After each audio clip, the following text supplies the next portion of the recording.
All right, good evening. Thanks for joining. I would like to thank Dean El Khoury for supporting these great events, as well as I would like to thank our sponsor, Tecnoglass, who makes these talks possible. Continued review of this series theme titled Elastic Between Architecture and Urbanism. The lecture series posits a group of practices leveraging the potential of design to define environments stretching across scale, fabric, social context, territories, sensibilities, and objects. Sharing a common thread, lecture guests hold a deeply rooted agenda linking people to place, building to place, material to place, and social value to place. The shared agenda will serve as a guide to establish questions and define values into each specific architectural investigation, defining new narratives for each design intervention that shape inclusive, equitable, resilient, and most of all, spaces of excitement. These uncommon approaches to practice challenge the profession's contemporary thinking on the role of architecture, stretching design thinking across the limits of the building. In these innovative practices, there is a contemplative yet vigilant approach in the relationship of architecture and urbanism. An elasticity of design emerges. I think this evening's lecture will be exceptionally focused on understanding those ideas, the possibilities of what does it mean to think through a different lens of scale and space. Before I introduce Fu and MODU, I'd like to remind everyone that these lectures offer HSW credit. To receive this credit, please put your name and AIA number or license number and email in the chat, or email the same information to me, Shauna Meyer, which is smeyer@miami.edu. I submit this information Friday, so please don't email me in several weeks asking for credits. So I'm eager to introduce Fu Hoang, founder, director of interdisciplinary architecture and design practice, MODU, established in 2012. Fu is joining us from New York City, where he and his partner, Rachel E. Rodham, lead an award-winning design practice. Among many things, projects and teaching, MODU focuses on developing the context of projects, atmosphere, and ecological context to dictate their design response. This is an approach they have coined indoor urbanism. It recognizes that architecture and cities are situated on an environmental continuum as a matter of degrees rather than absolutes. Wrote in Field Guide this book. So we also have a special treat this evening where the book Indoorism Field Guide that Fu will talk more about and share more about. We have some copies down here for sale. There's a QR code where you can Venmo 25. I'll be sitting in the front row, and post-lecture, they're available. I just picked mine up. I'm excited. So tonight, Fu will give a presentation titled Indoor Urbanism, a concept that informs his firm's work and explores a shift in environmental thinking, designing for exchanges between architecture and the city that are both outside in and inside out.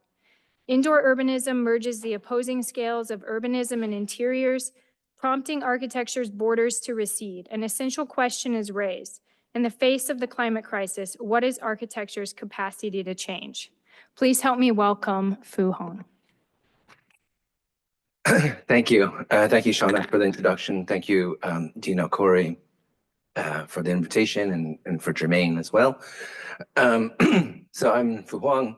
I'm half of MODU. The other half is Rachel E. Rodham, who's not able to join tonight. As Shauna mentioned, we're an interdisciplinary practice. We see ourselves at the intersection between design, ecology, and data.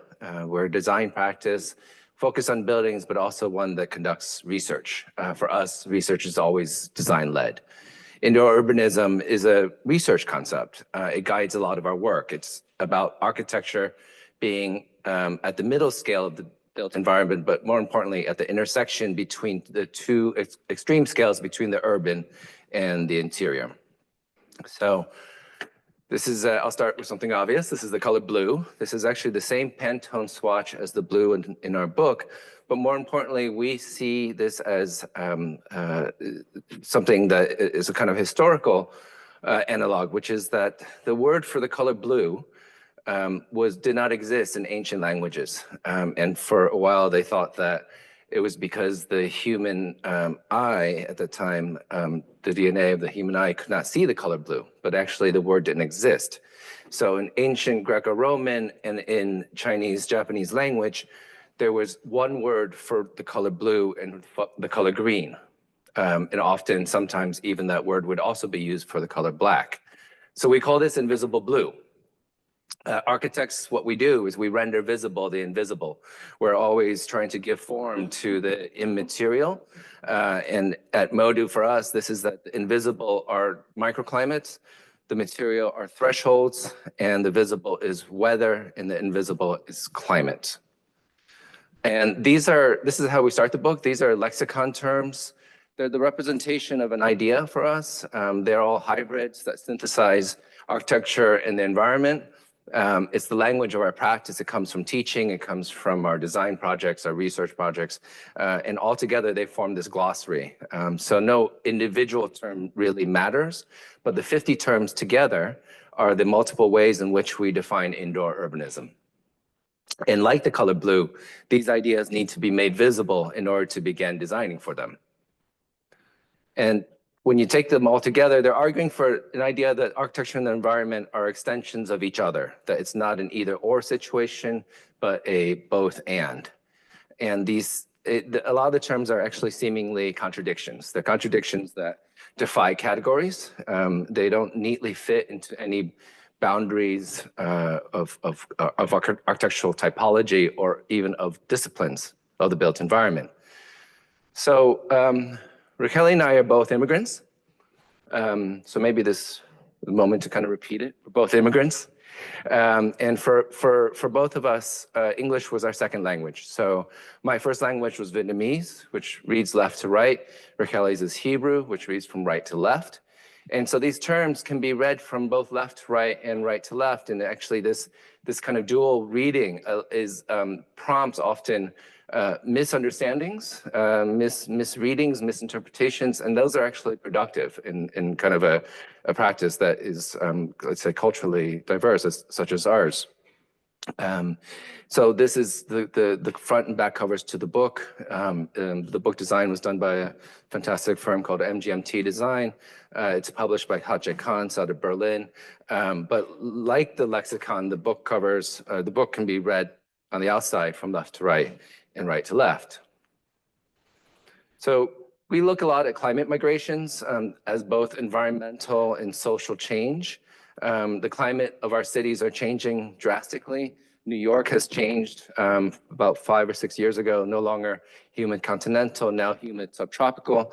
But what does the climate, the climate migrations and these classifications, what do they really mean? They're often too abstract for people to understand as a kind of way to experience it. So the best way to put it is that by 2050, which most likely this slide is a few years old, now it's probably 2040, New York will have the climate of Washington, D.C. D.C. will have the climate of Savannah, and Savannah will have the climate of Miami. So what will Miami be? We are really focused on this idea that the climate crisis is very much the result of multiple inventions from modernism. The centralized air conditioning being the most important one, certainly the curtain wall, double glazing. These are all really important architectural moments of modernism, but what they did is they separated architecture from the environmental project. So before modernism, the environment was squarely within the discipline of architecture, and now it's seen as kind of being outside of it. And part of how we think about this is that, you know, one of the inefficiencies of air conditioning, but one of the centralized air conditioning being one of the important inventions, it works by moving heat on the inside of the building to the outside. And this heat then heats out the air around the building, which then creates a kind of never-ending cycle. This constant need for air conditioning actually impacts our bodies. Our bodies are essentially thermodynamic systems, and we experience this kind of constant thermal condition without thermal diversity, essentially, as basically it impacts our health, it affects our metabolism, increases metabolic diseases.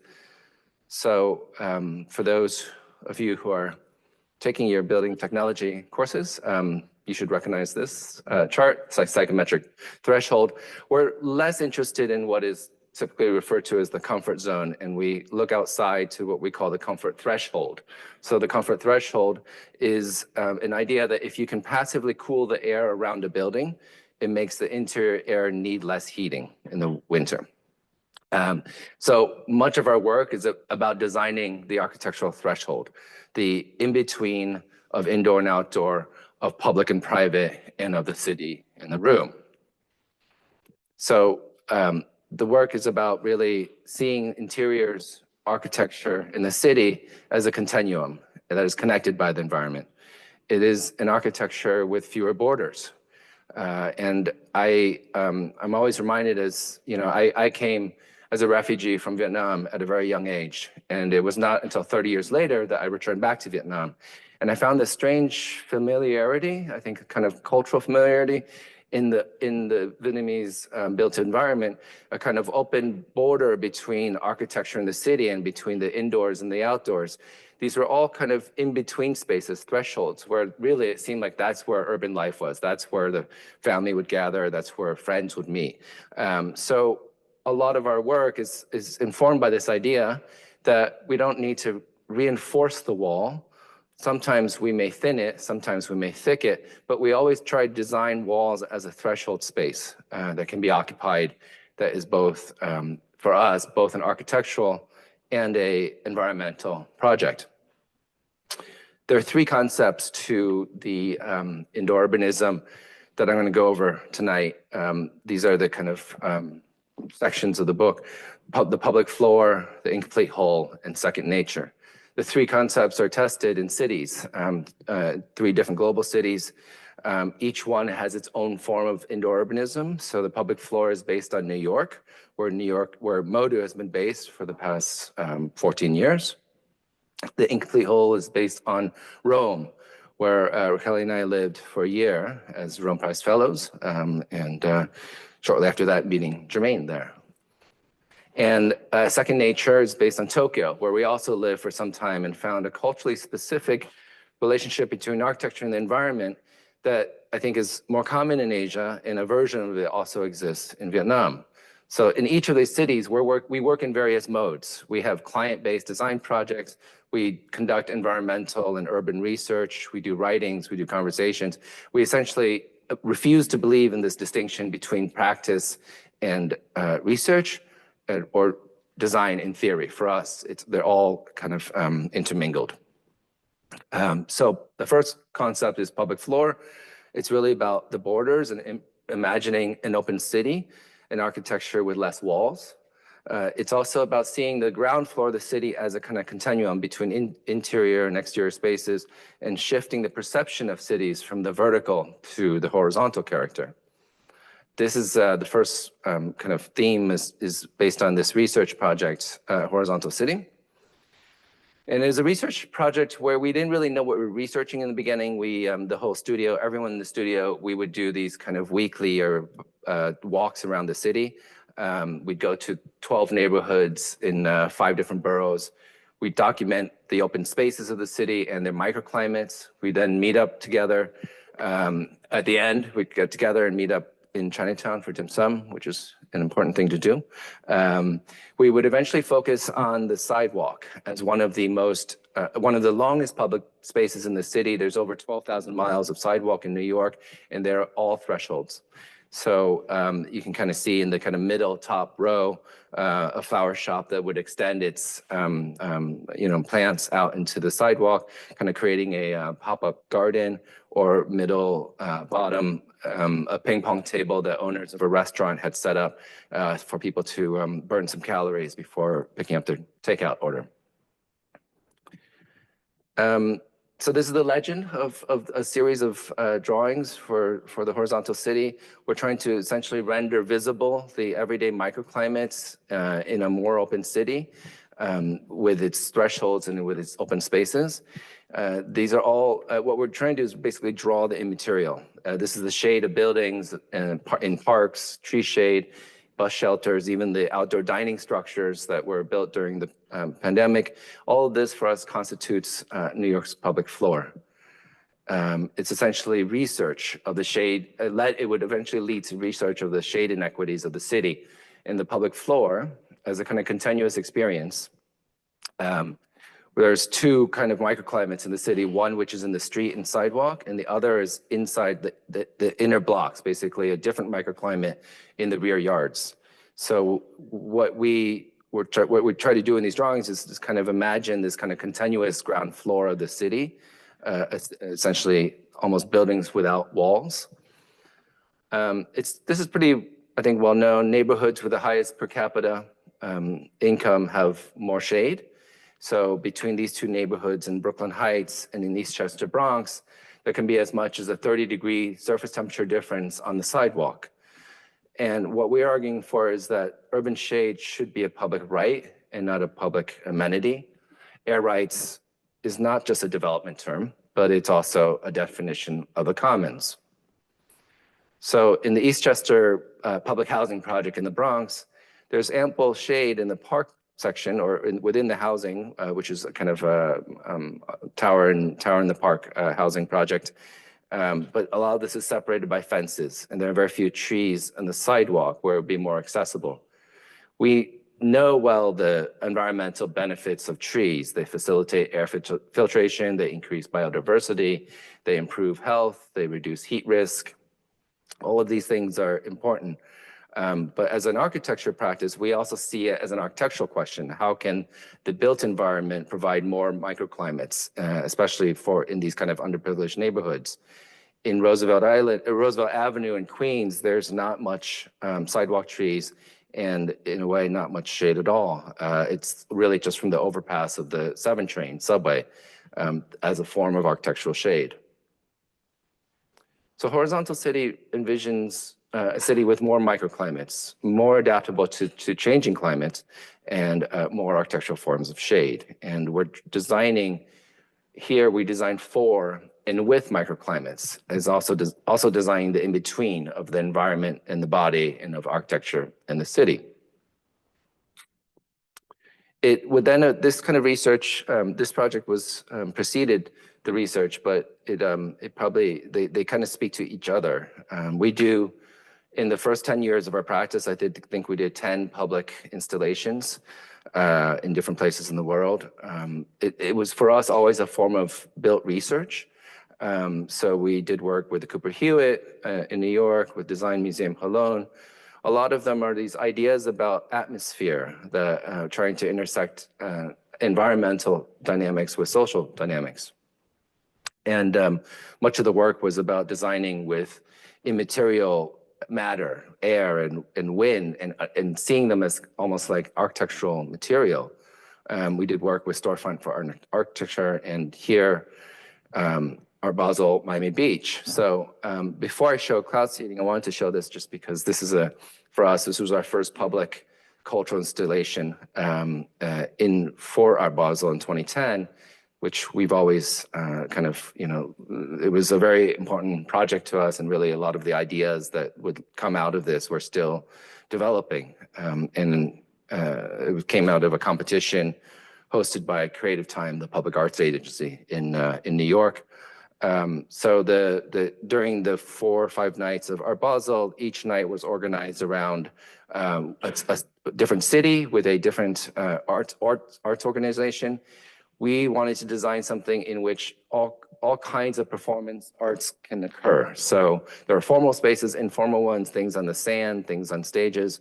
And through all these nights, that's the wind rows of those nights. Basically, the wind at that time of year is constantly changing and has changing directions, changing force.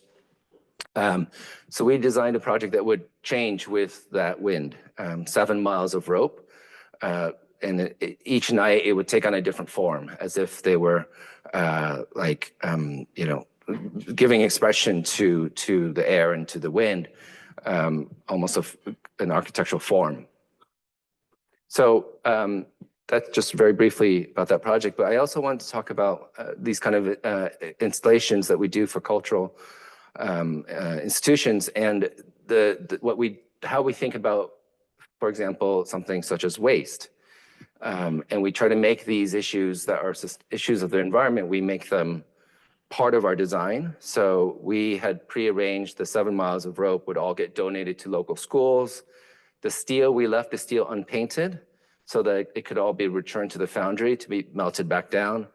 And the concrete footings, they were donated to be part of part of the Florida's artificial coral reef program. We're, long kind of interested in this idea of designing for a multi-species interaction. So the footings actually had holes, extra holes cast into them for the kind of marine life to inhabit it, textures that we were kind of talking about, how the texture would be appropriate for the reef. On a kind of bad week, we look back on this shrimp as one of our favorite clients. So 3 years later, we would do this other project called cloud seeding. It's also about air and wind, and this time in Israel. So the task was to revitalize an abandoned plaza. It was empty from extreme heat and the kind of strong solar radiation, and it basically needed better urban shade to make it an habitable public space. It's the plaza in front of the National Design Museum, which was designed by Ron Arad, and there's a MediaTek on the other side of the plaza. We were interested that in the Mediterranean, the breeze, the wind changes daily in the afternoon. The wind comes in from the sea in the morning and then goes back out. So we wanted to capture this daily cycle and design a shade structure that not only was about the position of the sun, but also about the wind. So essentially, it's a ceiling, a kind of roof, or a horizontal roof, that had 30,000 balls on it, 3 different sizes.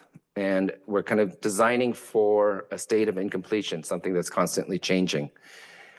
We test different alternative scenarios. That's kind of often part of our design process. So what if this is a pavilion that is a bookstore or a home? And so the balls would move on this roof. They move in one direction, back and forth throughout the day. And what we're trying to do here is actually to say that shade should be more publicly accessible. And this is actually a suburb of Tel Aviv called Holon, which has a very large Ethiopian immigrant community. And so we're trying to essentially design a building without walls. And then activate the public space.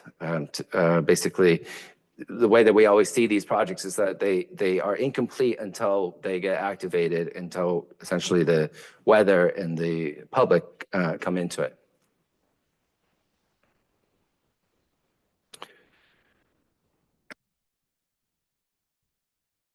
So it's a aluminum structure, a very thin aluminum structure that had these kind of mesh panels in which the wind would move through and through it vertically and horizontally. We do these projects while we're based in New York, so a lot of what keeps us up at night for a project like this is coordinating of the construction. In this case, the whether or not they would build it totally level, without it being level, all the balls would end up in one place. We also kind of were referencing a greenhouse typology that's found throughout the kind of the desert areas in Israel.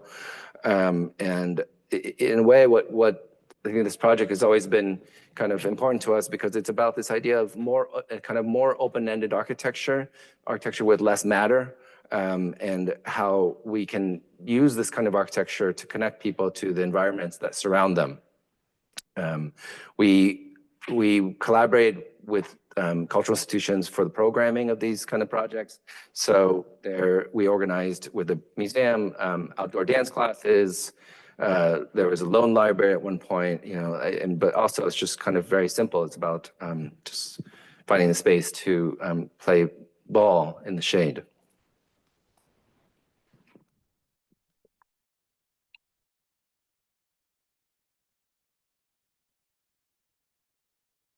Yeah, these projects, you always try to document them. And when so many of the projects were about changing environment, and the environment that you design them for, of course, when you document them, doesn't happen.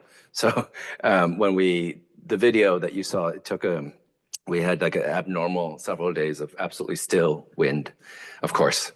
So projects like that actually inform our architectural projects. This is a project in Houston that we recently completed called Promenade. And it's basically a mixed-use development. It's both office and retail in Houston, where you have very hot weather, lots of rain. It's speculative development, so in a way, you have very limited means of what you can do. So we really focused on a very simple strategy, which was to provide spaces with improved outdoor comfort, so people could spend more time in essentially the kind of thresholds of the walls, and also to reduce the use of air conditioning by passively cooling the air around the building. So these areas are kind of the exterior wall is kind of set at a diagonal to the sidewalk. It creates these recesses. Each recess space has a kind of pocket garden that has provides different microclimates. So through building geometry, through shading elements, through the material of the project, as well as the landscape, all these things kind of come together in this idea of improving outdoor comfort, lowering the air temperature. The drawing on the right is a section through there, and you see these fins. The fins are vertical. It's a west-facing facade, so they're fins for shade, but they also incorporate growing for the vertical gardens. And we managed to convince the client not to have signage on the building, so we also designed signage into these fins. We're pretty happy that there's no signage on the buildings. These are we consider these to be multi-sensorial environments. So there's bamboo groves that are growing from them, as well as we use jasmine for the vertical gardens, which has a very specific scent to them. And again, it's about this idea about designing the air around a building, but also it's kind of the relationship between what is on the inside and how you see the surroundings of the building. So it's a concrete building. Client asked for tilt-up wall construction. It's very common because it's really economical. It simplifies construction sequence, but concrete, we all know the impact of concrete on the environment. So given that constraint, we asked ourselves, what can we do better environmentally? First, we use a low carbon version of concrete. But second is as you can see here, we did some baking. This was actually during COVID, so we had a lot of time. And we had this idea that we could, in the pattern of the tilt-up wall, cast different patterns, corrugated patterns. In the research and this is research that we often do with Trent Solar, the climate engineering practice based in New York and in Stuttgart. So it began by the client saying that she wanted a white building, but she didn't want to have to paint it very frequently. So we said, okay, a building with texture or with some kind of patterning would help. And then that led to this idea of basically the wall works kind of like a radiator. You increase the surface area, and when you do that and you combine it with natural breezes, it releases the heat faster. So between a flat panel and the most corrugated, there's 20 degrees surface temperature difference. But this is also kind of an architectural impact, which is that we want to we use the two different corrugation patterns. Both of them have different performance to them.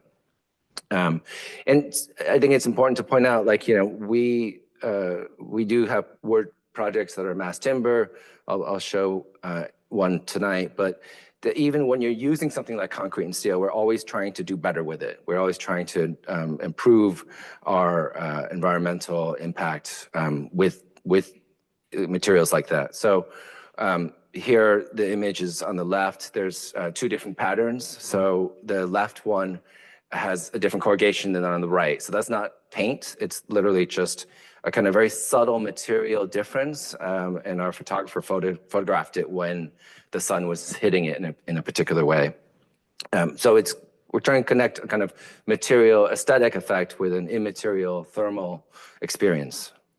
There was also a kind of connection to landscape. So the patterning of the wall, where we had certain patterns that would have a hotter temperature, we would correspond it with plantings for a hotter climate. The gardens, these pocket gardens, they're all local to Texas. We have a rock garden, we have tall grasses, pollinator garden, and a desert garden. That kind of relationship of architecture and landscape is always important to our work. So the next concept is called incomplete whole. And this one is about really understanding architecture and design of cities as necessarily incomplete. We're always not designing for any single image or single outcome, but always try to design for multiple scenarios. This research was research that we did when we were in Rome. We call it the incomplete city. It's kind of documentation of 30 years of incomplete contemporary buildings, modern and contemporary buildings, all the way from Milan to Sicily. So we traveled throughout Italy, documenting these incomplete buildings. Italy has over 600 cities and towns with unfinished public construction sites. There's even a ministry department responsible for this incomplete work. So we always imagine what a great job posting would be like from this Ministry of Incomplete. And this one here is a project by Calatrava, not one that you would necessarily know. It went 400 million euros over budget. It was paused or stopped. They have tried to kind of restart it several times. So when we visited the site, the structural, this was probably at this point, maybe 10 years after it had gone on hold. The structural engineer on the job was still working there. He just kind of sat there in an office, and there was no construction going on, but he was still getting paid. We visited in different seasons, but in the wintertime, we were really struck by this idea that, the building was actually surprisingly comfortable, almost like an open air building that provided shade using concrete as a thermal mass. And we learned very quickly to get access to these sites. There's the right way, which, you write letters and you try to contact the people in order to get access. But then we learned the Italian way was just to find a gap in the fence. So that was what we often did. It's important to kind of realize that, or to point out that the incomplete is not the abandoned. So programs with the incomplete, the program is never fulfilled. It's essentially a ruin without a memory. So what else can this be besides its original use as an auditorium? Can this be a new kind of coliseum? Can it be a public plaza or even a school? This is an incomplete train station that's outside of Milan, designed by Aldo Rossi. There's an architect. Here we have an architect who developed ideas based on collective memory. But what do we do with a building of his that has no memory? Is this a form of open air architecture, or is it a semi-interior landscape? Or is it a covered urban plaza? Maybe it's all of these. So in here you can kind of see the thermal simulation of the kind of narrow building, or narrow slab in which it gets warmed up pretty well in the wintertime. So we kind of reimagine these buildings as a new kind of commons, architectural spaces that would provide connection to the environment. And the question that would come up for us is, in our societies where we're constantly having change, and especially in architecture and urban design, things are constantly changing. When is any one of our projects really complete? So this idea actually has also then had a kind of, I would say like an aesthetic impact. The idea of the incomplete whole, I think, was important in this project in New York, in which we won a competition that is hosted by Times Square Arts, curated by the Cooper Hewitt Museum, which is Cooper Hewitt Smithsonian Design Museum. And it was installed in January and February, and the brief was really simple. It's like you had to include a heart in the design. And we were told when we started the competition that we had to design the project such that two people could simultaneously climb on the project. And that's a statistic that Times Square Arts has about how many people in a month climb their public art. So we were told to build it like a tank. And so we had a response, which I think is probably a very MODU response, is like, what's stronger than air? The structure is mostly filled with air. It's 99% air. It's a lattice of thin steel rods with a lot of welding, and it's meant to be a kind of cloud of air made from an infinite grid. And suspended within this cloud of air are 120 mirrors. So these mirrors create a kind of pixelated heart. It's only visible when you stand in one place. In that one place, it then kind of appears, and it reflects its urban surroundings. So all these mirrors reflecting the people who are visiting, the billboards that are so famous in Times Square, as well as the sky above. And what we're trying to do in this kind of incredibly dense urban space, one of the densest in the world, is that whether it's day or night, we're trying to connect people to the skies. It also worked as a way to connect with this kind of incredible digital environment of Times Square. So there were these funny connections made between the installation and the billboards.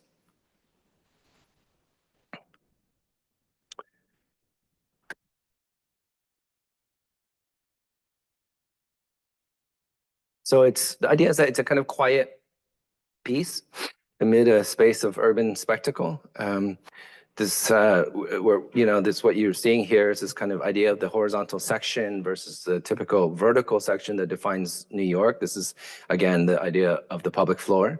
And this heart, it changes with the surrounding environments. It's never the same. It's constantly changing, depending on the weather, depending on whether it's day and night, as well as the billboards. And we're really attracted to this idea that New York City is a place that one could always be himself or herself amongst others who are different than you. And so the project tries to amplify this difference and connectivity, and in a way also recognizing that you can't take a selfie of the project without having others reflected in it. The birds loved the project, which was an unexpected outcome of it. Always interested in opportunities of multi-species. So the last concept is second nature. Second nature has two meanings. The first is about the spatial behaviors that we kind of ingrained in us as habits, and how if we can unlearn some of these spatial behaviors, we can learn new behaviors, like opening up a window when you need to bring in air, like how that can be changed or reconsidered depending on the environment around us. The other form of second nature is one that refers to another nature, one that is both architecture and the environment hybridized into one. So this project here is a kind of recent project that we completed in New York. It's an addition to a multifamily residential building. It adds a very small footprint, 10 feet by 20 feet, but 50 feet high, in the rear yard of this building. And what we learned from our horizontal city research was that the rear yards have a different microclimate than in the streets and sidewalks. And in this neighborhood in Brooklyn, you can actually find in the rear yards, because it's warmer, fig trees in the summertime, growing actual figs. So we designed it with this kind of small set of indoor-outdoor spaces organized as a kind of vertical ecology. Each one has its own environment. So we're adding to each floor this area that allows for growth within the units. In a way, the whole addition is considered as a threshold, as a kind of vertical threshold. And it has a very specific version of Passive House. For those who don't know, Passive House is a building standard in which the idea is to make buildings hyper sealed, super insulated, basically not let any air pass between the inside and outside. It lowers heating costs and cooling costs. So we actually what we are doing is a kind of leaky version of Passive House, which seems kind of counterintuitive. But by doing that, we are able to in the bridge seasons to design for more indoor-outdoor spaces, and then in the heating season, close everything up. The other question is, because with this project was like, how do you do passive house in an existing 100-year-old building that has all kinds of leaks in it? And how can we reduce the total energy use in the building? So essentially what we did was we replaced all the insulation in the roof. The rear addition is all built to passive house standards, and then we replaced all the windows in the street facades on the street side. So basically, kind of strategically getting to the level of an airtight enclosure. And it's, again, this idea that we have, which is that if you design the air around the building to be cooler or warmer passively, then you can reduce energy use. But there's also the kind of experience of this, which you're seeing in that drawing there, an indoor tree that's in a kind of sub-basement level. So this is the wall, and a lot of our fascination with wall is like, when is a wall not a wall? We designed this envelope to be a kind of exchange between indoor and outdoor spaces. And so each floor of this addition is essentially designed differently based on its vertical changing conditions. And the ground floor and the sub-basement, they all use exterior finishes. So the idea is that unlike a lot of indoor-outdoor spaces, when it rains or even when it snows, you don't close anything. It's all designed to be drained, such as this ground floor all-weather room. In the winter, it's fully enclosed. When it's heating season, and in other seasons, it's left totally open. Or the second floor area that has on the left an indoor terrace. So there's multiple doors and windows that open, but kind of making the space transformable. But also that indoor terrace is this idea of passively cooling the air before it touches the glass. The project also was complex structurally because of the soil that it's in, and as well it had a lot of zoning exemptions. It took advantage of a lot of zoning exemptions. So here I kind of can speak a little bit to the lecture series theme, which is that sometimes our research precedes a project, which I think is typical, but often it follows a project. So in this case, we built the project, we got it passed, 11 pages of objections one by one, and we got it built because it was not allowable as of right, but we use 5 really important exemptions in the zoning code. So we call this project Mini Tower 1. That's because we imagine whether there are more than one of these. And it kind of refers to one of our terms, of lexicon terms, called smallness within vastness, which the idea is that really small architecture, when multiplied, can have an impact at an urban scale.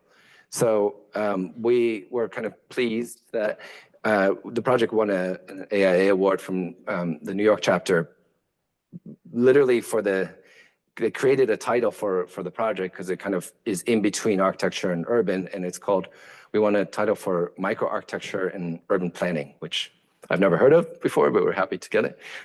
So it's all in the rear yard, so the project is actually not really visible from the street. Here you see it kind of partially visible from a side street. So this idea then led us to a series of research initiatives on zoning exemptions in the city, specifically looking at housing units in neighborhoods. What can we do without impacting the neighborhood's existing social character?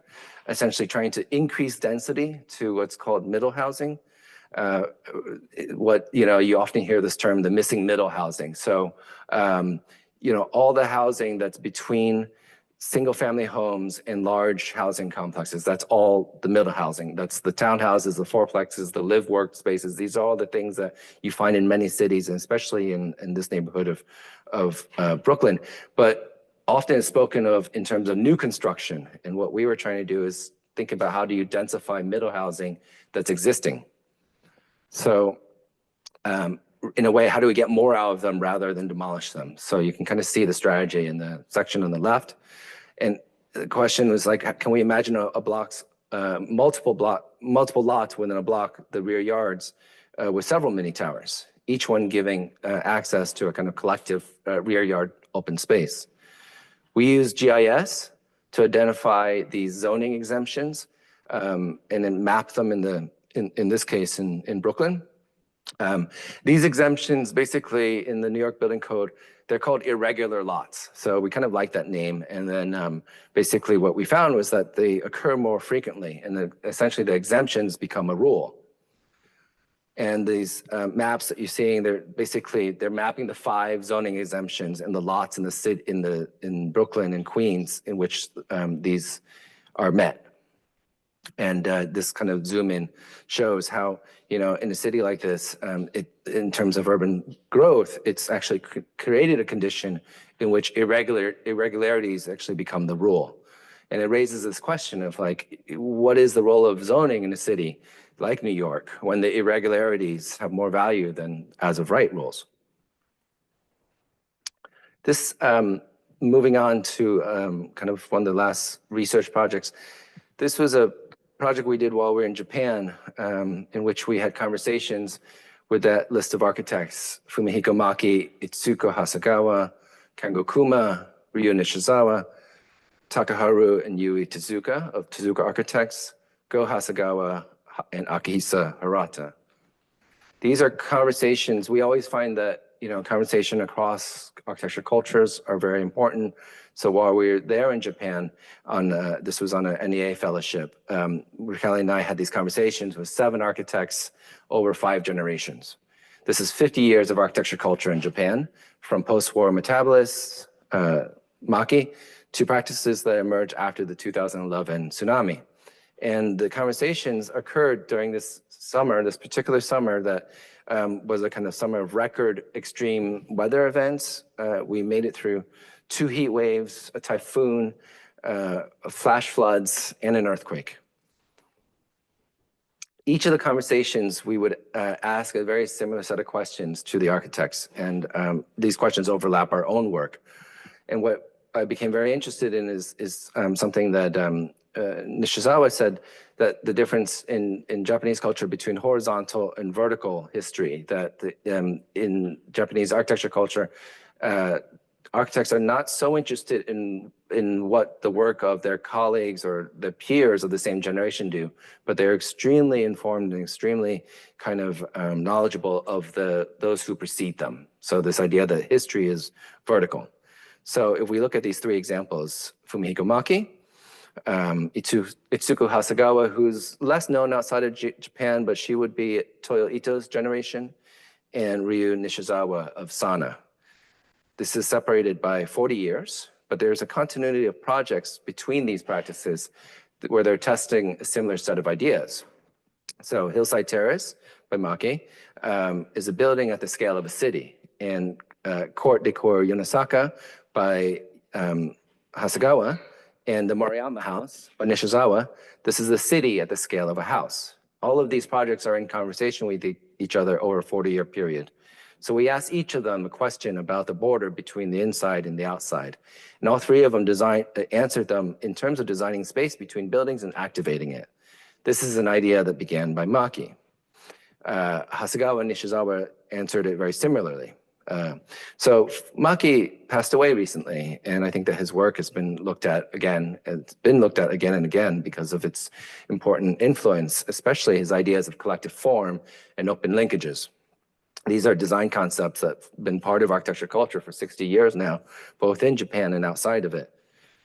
Hillside Terrace was executed over a 30-year period using 1 client built over 6 phases. So the open linkages would grow over time between each new building.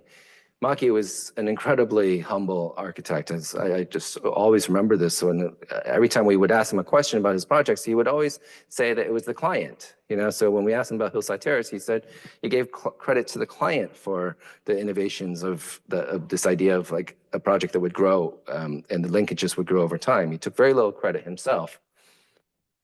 And then he would say these kind of very simple things, like he just had this really simple desire to provide space for a tree in its shade. And the court decor housing project by Hasegawa is similarly informed by this making space for trees. Here, there are existing trees. They were maintained, and the building was planned around these trees, which actually is part of how the plan of the building was basically about breaking up a building into smaller and smaller volumes, which you also see here with Moriyama House by Nishizawa. This is a project that is both indoors and outdoors. And for those who don't know the project, basically each one of these small houses or small buildings is a room. So one's a living room, one's a kitchen, one's a bedroom. And in order to go from your living room to your bedroom, you go outside into a kind of threshold space, and then it's essentially an outdoor corridor. So you can see on the right, the site plan of it is, and what I realized only when we got there is that there's this kind of lack of the border between the scale of the neighborhood and the scale of the house. So they actually put up a sign basically saying, this is the beginning of our property, please don't walk into our house, because the neighborhood, this is a kind of, I think, an important part about this relationship between architecture and the city. The neighborhood already is kind of broken up into these smaller volumes. So it was a kind of natural extension of it. It's just like one scale further. So I'll end with one of our current projects. This is one we're working on in Wyoming. This is Climate Zone 7. The Arctic Circle is Climate Zone 8. In 1 year, I think not this past year, the year before, they received 600 inches of snow in 1 year.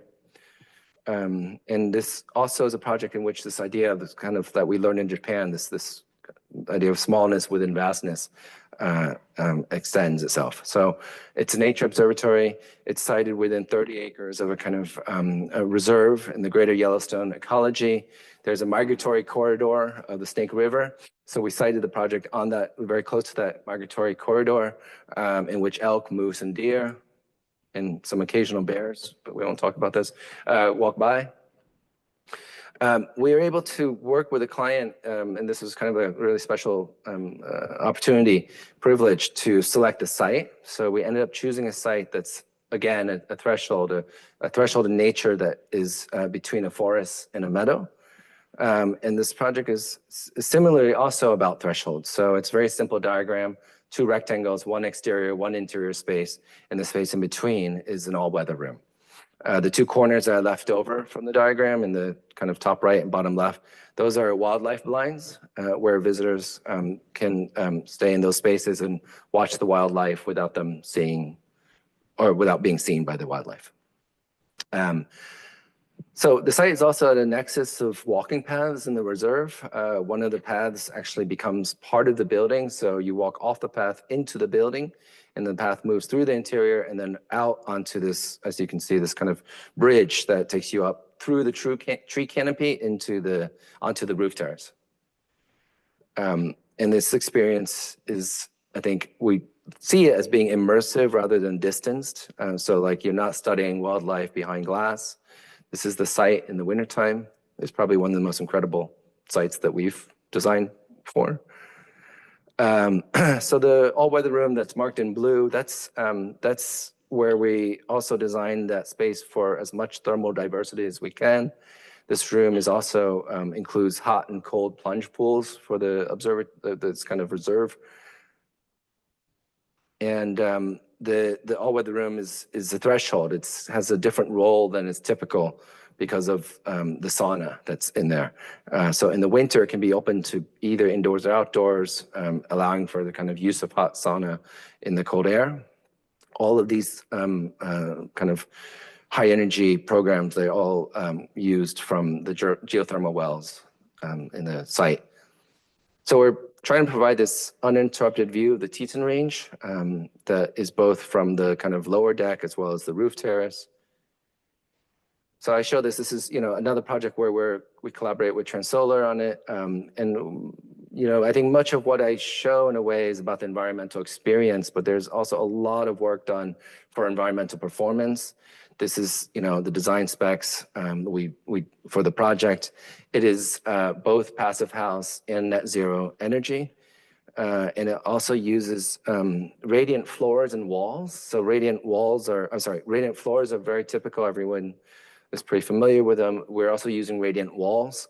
So you have kind of full body height of exposure to the radiant surface. There's no forced air systems, no electric radiators. It's all from radiant surfaces in Wyoming climate. It has a kind of untypical thing, and this is, I think maybe how we design for all these different climates.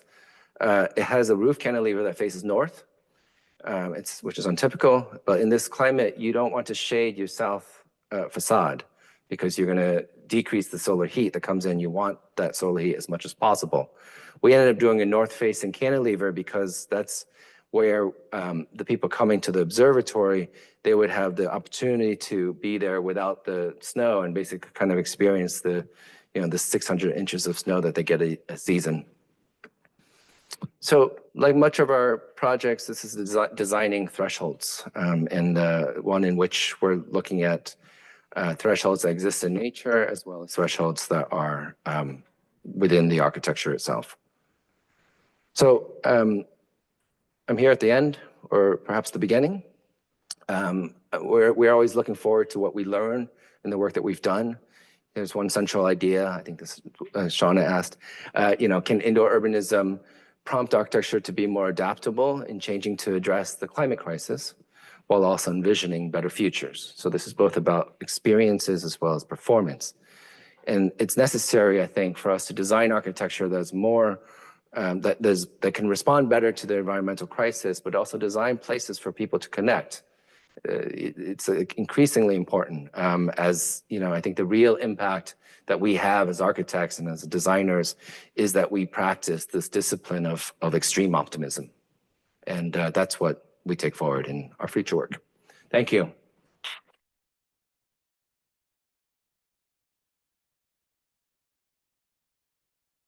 All right, awesome. Thank you, Fu. Do you have a few minutes for some questions from our always chatty audience? Can I take any questions from the audience this evening? Oh, okay. Coming up to you, Ari.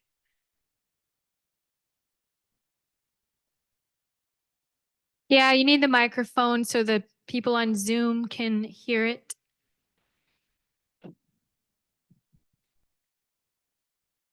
This is a big room.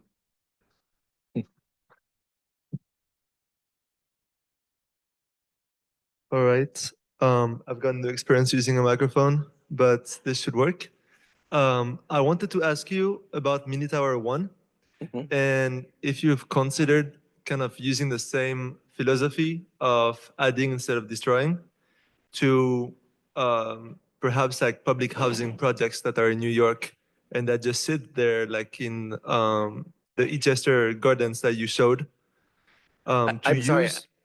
Someone was opening the door as you spoke. So using the same strategy where? Yeah, basically adding density to public housing projects to make them more desirable and revamp them, considering the fact that in many of those projects, there's a lot of space around it. Yeah. Because the philosophy was to use that space to have gardens in there. Yeah, I mean, I think that's the research we did for Horizontal City includes the Eastchester Park public housing project. And, what we found, and we had done a lot of community interviews when we had done this research, was that they're very concerned because NYCHA was talking about selling the open spaces between the housing blocks. And the people there are really, concerned that would increase the density too much. So I don't, we haven't had the opportunity to take this on as an architectural question, but I think that in cities like New York, like where we can, I think densifying is also an environmental response, but you do it in ways that don't sacrifice the quality of life of the people who live there. Thank you. Mm-hmm.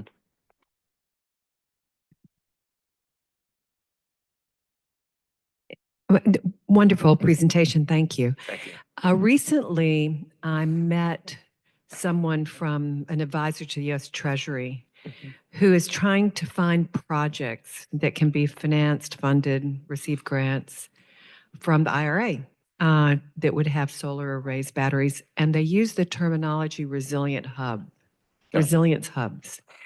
And so I'm really interested for you to talk to that, because when you read their language, it does incorporate the idea of being prepared for emergencies, and yet day-to-day life is enhanced, just as you've described so beautifully. And so the idea of a hub, how big is a hub for it to be meaningful? And because to me, to accelerate this is a very positive strategy. While we wait for the entire systematic change, if you can establish many hubs, curious how you would go about answering the question of what's ready to go and what would constitute a resilience hub. I mean, I think as I understand that initiative, it's about neighborhood scale, like improving things at the scale of the neighborhood as a kind of, and correct me if I'm mistaken, as a ground up strategy, right? And I think that is what we do. Where one of the challenges of the climate crisis is that it just seems like such a big problem, and that you can't really take it on because it's so big. So we try to deal with it at smaller scales, and that's why, for example, the research in New York, they're all research of neighborhoods. What the conditions are in each neighborhood as it varies from one neighborhood to the other. I think, as much as we can, designing like cooling centers or storm shelters, like really trying to do them scaled to neighborhoods and not apply a one size fits all, because I think that's where the inefficiencies come about, and that's how they get critiqued.